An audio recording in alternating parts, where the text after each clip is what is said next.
Joining us now is the ranking member of the Senate Budget Committee, Senator Gregg from New Hampshire. By the way, he voted for the bailout, and he is not running again this fall, so he's free to say whatever he wants. Good to see you again, Senator. Thank you. Thanks for having me on. How close are we to where Greece is now? Well, we're on a path which will go to where Greece is. There's no question about that if we don't adjust our present financial house. If we continue to spend much more than we take in, we'll double our debt. That's projected. We'll double our debt in 5 years and triple it in 10 years. And we'll essentially be where Greece is in about 7 years. So we know we're headed in that direction unless we do something about reducing the level of our debt and reducing the level of our spending.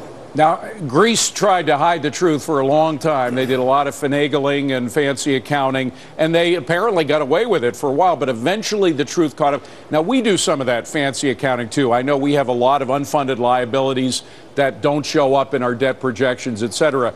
When and how does reality slap us in the face?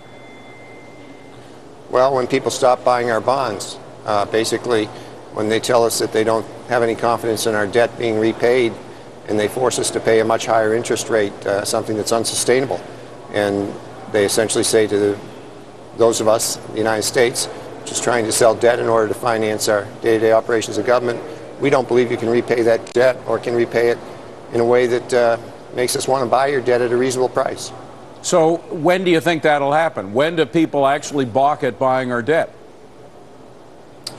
Well, that's hard to say, but there's some pretty significant warning signs that we've already seen. For example, Moody's has said they may downgrade us. They've said they're going to put us in a special class with the UK. China has said that they're very concerned about where we're going with our debt and the burden of our spending and our excessive deficits.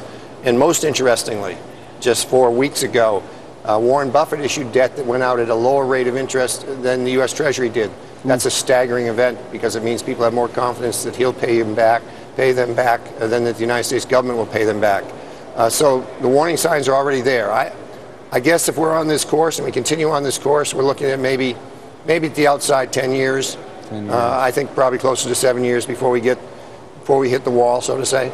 You know, taxpayers and voters in general, the general public in America have good common sense, great common sense, and they understand that what is being done now is unsustainable. That's one reason why, rather than being in favor of bailouts, whether their bailouts are here or even if they're abroad, because some of our money through the IMF is going to the Greek bailout, they say, forget about it. We want to fool me once, shame on you, fool me twice, shame on me. We don't want to believe these governments anymore. Why should the American people believe us when we say that we need a bailout to help us in the next financial crisis? Well, actually, they shouldn't, and we're going to be passing a bill here fairly soon which won't allow any bailouts of banks that are too big to fail. They're going to be allowed to fail. That's one of the good things about the financial reform bill that's passing through the Senate here.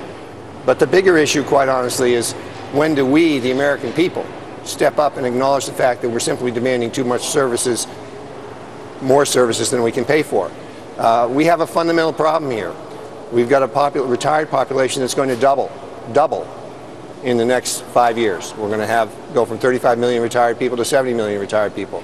We have promised that retired population a huge amount of benefits, right, much more than we can afford to pay as a society, without either dramatically increasing our tax burden on working Americans, the younger Americans, and reducing their lifestyle, or inflating the economy and reducing the lifestyle of younger Americans.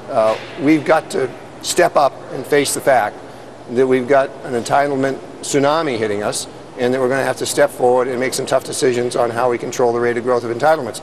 And not only are we not doing it, but we're aggravating the problem. The health care bill that passed the Senate, passed the House, signed by the President, added a brand new major entitlement, which we know we won't be able to afford, and took over $1 trillion of savings in Medicare, which should have been used to make Medicare more solvent, and spend it on that new entitlement, and just compounded our problems in the out years for our nation. Yeah. Well, you mentioned tough decisions. Tough decisions and Beltway politics don't often go together, so we'll wait and see when that happens. But finally, I just got to ask you about Senator Bennett losing out in that primary in Utah. Of course, he, like you, was in favor of the bailout, stood by his decision.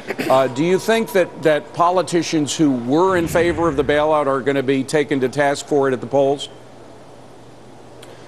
Well, my view is that we did the right thing, and actually we're getting the money back that we spent on TARP with interest, and we stabilized the financial industry, and as a result we didn't go into what was probably going to be a depression, and we didn't see a total implosion of our financial structure as a nation. No, we do know. I mean, if we'd allowed the financial structure to melt down, it would have been a horrific event. The problem is, I mean, clearly there would have been a a much bigger price to pay in the financial calamity, no doubt.